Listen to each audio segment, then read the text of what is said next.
It was a gun. I'm not voting. If we want to build our nation. The problem with the Somalians. Just want to experience something else than a black man. Move on, move Don't be like a horse with blinkers on. Honestly say, I was about to have sex and then I pulled crap, up. but it's nice. My name is Siyasanga. I have 2 kids at Aberish, Monte Vista. My name is Primrose, and I've got a child at Kuro Century City. My name is Lumka. My child is at an independent school. My name is Kimberly. I have a child at Kuro Century City. I think for me, the reason why I wanted to have a conversation with fellow black parents who have children in private schools is that I wanted to find out how you feel about the culture within the school. And are you getting a benefit for your own child within that schools in terms of how you want to shape your child as a black child? Are you getting that from these schools? And if we're not getting it, what is it that we wish we would have within those schools in order for us to be aligned with how we parent, as well as the comfort within those schools? For me, I think first maybe we need to define that benefit, you know, looking at where we're at now, because even for us being a black parent now is different from when my mom and I suppose my grandmother, I was raised by my grandmother, how she was a parent to what I am a parent now. So what is the benefit, the lenses, you know, how we look into that benefit? What is the benefit? We live in different communities now. We are different parents. We allow different things at home. And what is it that we expect from these schools versus the lots of other schools that are out there, you know? For me, I must say, I think I'm very fortunate to have my kids at Aberish School, because it is a very small school, intimate, family kind of environment. And it happens to be a school where most of the parents share the same values, so much as that it's kind of moved from just kids being classmates and schoolmates. Even parents now are becoming friends. But the only thing that for me has been an issue is the language. We Xhosa speaking and kids speak English, but I've found ways to kind of counter for that. I speak Xhosa to them at home, so now they can speak Xhosa fluently, whereas they know that when they're at school they can speak English. But other than that, I think the school that my kids are at is perfect for me, the kind of person that I am, what I wish for my kids as well. For me, when Aluja is that if I envisage a school that my son goes to, and I am paying a lot of amount for that schooling, I don't want that schooling to exclude who my child is. I don't want my child to feel like he is at a private school and therefore he just has to just slip to assimilate into the culture of the school without them considering who he is. So for me, the issue of language is very important for me.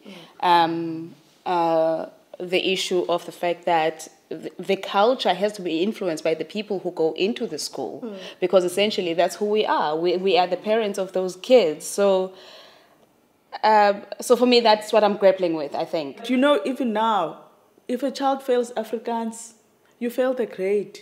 Is it? Yes. In 2017. No, that is my stress at the moment. You know, I'm a French speaker.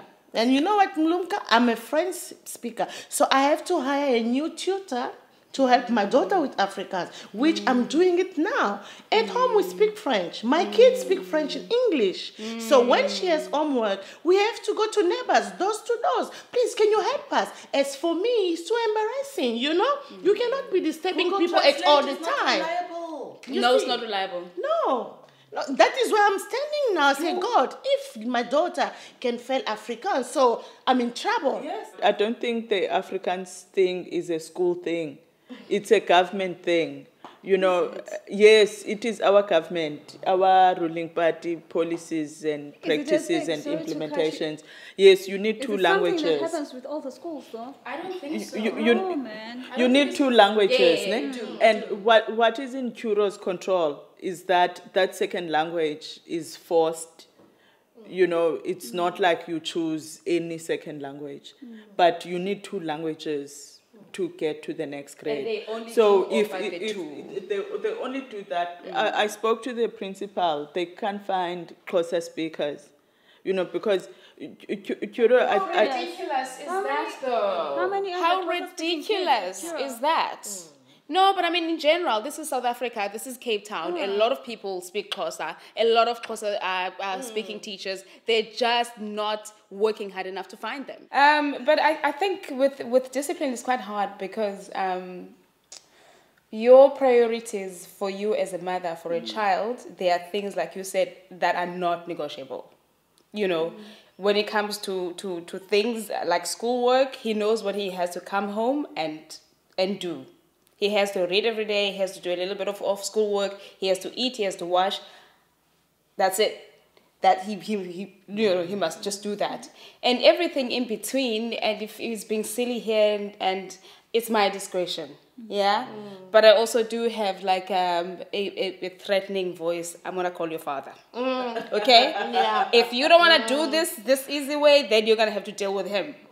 You know, and for me, the threatening is working. I know it's not gonna work at some point, but for now, I'm holding on to it as much as I can. Why don't you think that's the right thing to do, though? Because it's the only thing I have.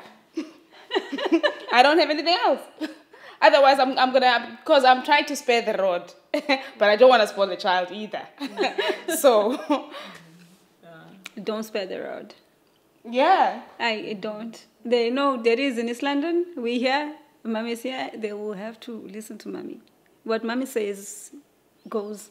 You know, there is in East London. He's not here to discipline. Mommy is strict. They say, Mommy is so strict. Why are you so strict? You're not like other parents. And for me, it's one of those. I think most education has to happen at home. They go to school for the academics mainly, but the discipline and all other social, personal development, it comes from home. So me as a parent, I need to discipline the kid. They need to understand what I stand for, what my values are, what my, you know. They can't be rude. They know the language, how to use the language. You know, they know the acceptable language. They know unacceptable language at home. So those things must be taught by me, not the school. They go to the school to learn more from what I've already given them. You know. So for me, it's discipline. It's not negotiable. It starts with me. The school should reintroduce the spanking. What was it called? Caning. Yeah, caning, yes. But as much as I feel that there are some people who have different characters, personalities, who would abuse that, it needs to be controlled. It's a very good way of correcting kids, but nowadays we are looking, the one who's going to apply it, is he going to apply it to correct? Or is going to apply because he doesn't like the child? I wouldn't go to that extent. I don't want anyone else like beating my child or like touching my child or spanking my child. I want to be the one doing it and nobody else. Because no, but I'm understanding exactly those kind of teachers. And it was never done out of love most of the time. It was done out of the fact that if the teacher doesn't like you at exactly. all, you are finished. Exactly. Which is why I'm saying They take advantage. because my son and two friends were caught by an aftercare teacher looking at Google, and they searched their head was girls' bums. Oh. So I go into the school and they're like, sorry, we need to talk to you. I just, when you know that tone that says something has happened. So I, like in my mind, I'm not thinking anything like that. I'm thinking maybe they were fighting or whatever, because it's 9-year-old boys. Sex education is a big thing. A very big one. But in my practical life, it's not there. I'm not really sex educating my child. I think I don't know where to start. With the sex, and I think the next big thing is money. You know, I don't know how to have conversations around those things. Yesterday I was reading an article about period party. You know, a mother that's done a period poem for her 13-year-old daughter. And it's those things that, you know, you ask yourself, where, how, when do you engage your kid on these things? It's one of those conversations that I'm trying to postpone. I don't know until when. It will happen, I know, and the kids are growing up. At some point, we need to have these conversations. But I am thinking now that, gosh, where do I begin? I mean, my firstborn is 9 years old already, and obviously she's exposed to a whole lot of things. But, you know, I still cringe at the thought of having that sexual discussion with her, you know, and the boyfriends and the whole, you know, the whole scenario. For me, I think I already started talking to my daughter about period, because she's turning 10 in December. So I don't have time to wait. Many things are happening, you know.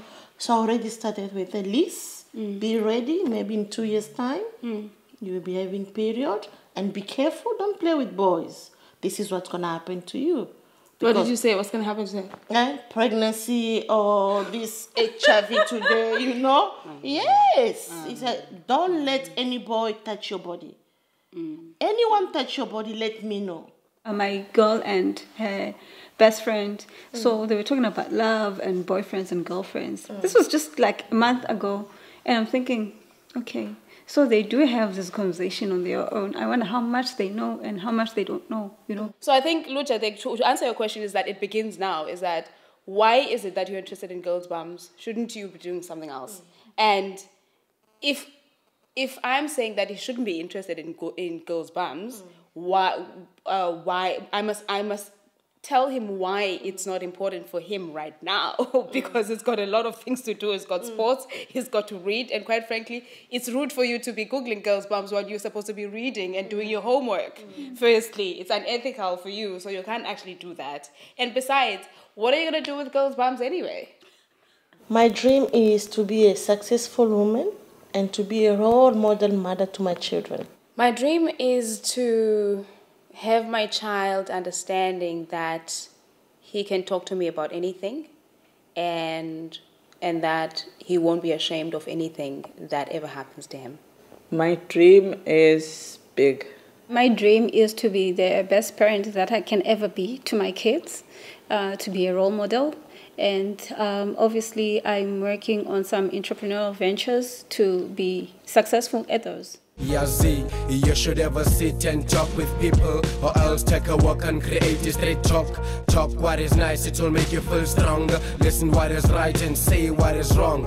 You should ever sit and talk with people, or else take a walk and create a straight talk. Talk what is nice, it will make you feel stronger. Listen what is right and say what is wrong.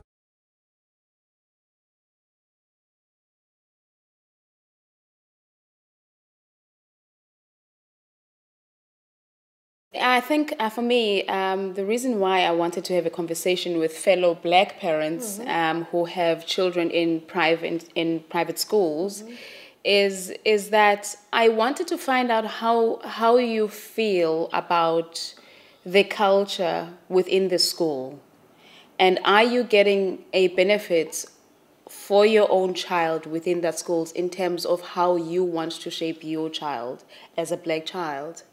Are you getting that from these schools? And if because it is a very small school, intimate, family kind of environment, and it happens to be a school where most of the parents share the same values, so much as that it's kind of moved from just kids being classmates and schoolmates. Even parents now are becoming friends. But the only thing that for me has been an issue is the language. We Xhosa speaking and kids speak English.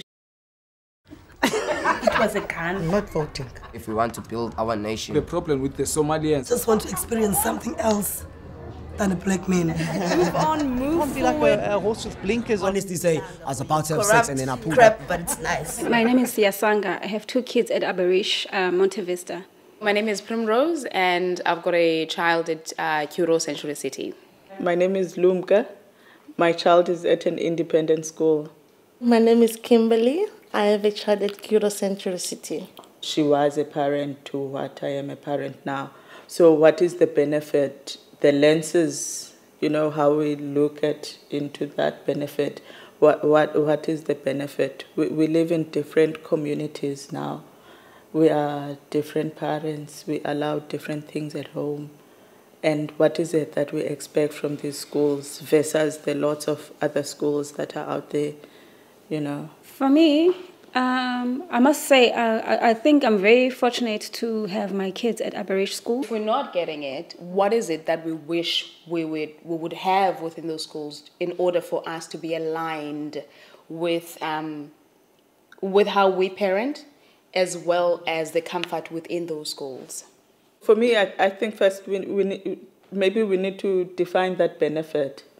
You know, looking at where we're at now, because even for us being a black parent now is different from when my mom and I suppose my grandmother, I was raised by my grandmother, how